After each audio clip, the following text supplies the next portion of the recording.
What's poppin'? So today's video I'm react to another video on the Netherlands. This one is traffic calming is everywhere in the Netherlands. Where I'm from is never calm, very loud, hectic. If I said it right, hectic, yeah, you know. And it's just overall not quiet and peaceful at all. But yeah, we're gonna check this out, so let's get it. Traffic calming in the Netherlands is a huge topic. Whole books have been written about it, like this one. But to me, Dutch traffic calming isn't just about the techniques that are used. That's interesting, but it's almost secondary. What's really remarkable about the Netherlands is that traffic calming is everywhere. Where I've lived in Canada and in the US, traffic calming is only applied if there's enough demand for it.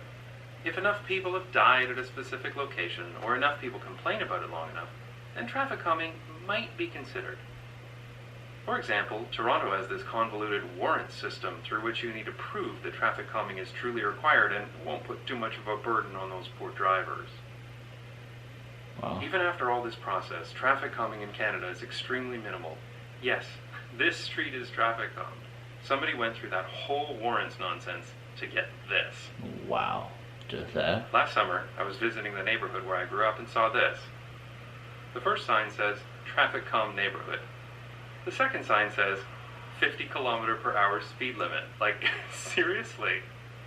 Whoa. This two-way residential road is 10 meters wide, and the quote, traffic calming is nothing but a few speed bumps. There's no one-way streets, raised crossings, continuous sidewalks, rough road surfaces, narrowed lanes, chicanes, Wow. street cuts, A or lot. anything else.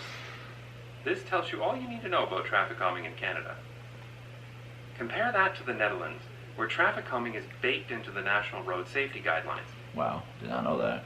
It doesn't matter if you're in a major city or in a village, if you're near the city center or in a suburb. All streets are required to follow the same national guidelines. Interesting. It's still possible to find streets that are not traffic calmed, but that will usually only happen if the street hasn't had a redesign in the past few decades. When major construction work is done, a street will be brought up to the latest design standards, traffic calming included. Consider this crossing. Here, an arterial road meets a crossing with two minor residential streets. The two streets are cut so that cars cannot go from one to the other, but cycling between the two is still permitted. On the road, the lanes are narrowed by the introduction of a median and visual cues showing that there is a crossing.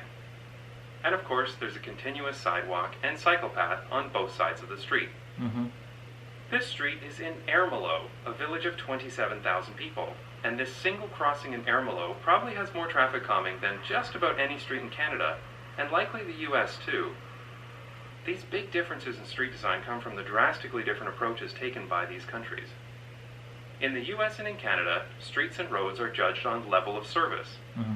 Each street is assessed primarily by its capacity to carry cars. In the US, a grade is applied from A through F, depending on how smoothly traffic flows in the street. Okay.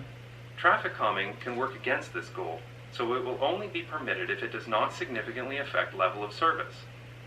This is why streets in the US and Canada look like highways, even in city centers. Yeah. In the Netherlands, a very different approach is taken. In the 1990s, a policy called sustainable safety was introduced, which is interesting and deserves its own video at some point. One of the assumptions of sustainable safety is that humans will make mistakes, so the road itself is designed to protect people and be consistent, to make it easier to do the right thing. A local access road is designed so that most people will naturally drive the speed limit, slow down at crossings, and be aware of other road users, without being explicitly told to do so. This consistent road safety approach makes a huge difference when traveling around the Netherlands. Unlike in Canada, I know that just about wherever I go in the country, I will never have a problem crossing the street. I will never feel worried being outside of a car. And I will never be anxious to walk somewhere. And I'm a lot less concerned about my kids being out in the street as well. Traffic calming can get very technical, so it's easy to get bogged down in the details. A lot. But a consistent, safety-first approach to road design can make a measurable difference to how it feels to walk or to cycle around the city. And for our family, that ultimately means a better quality of life here in the Netherlands.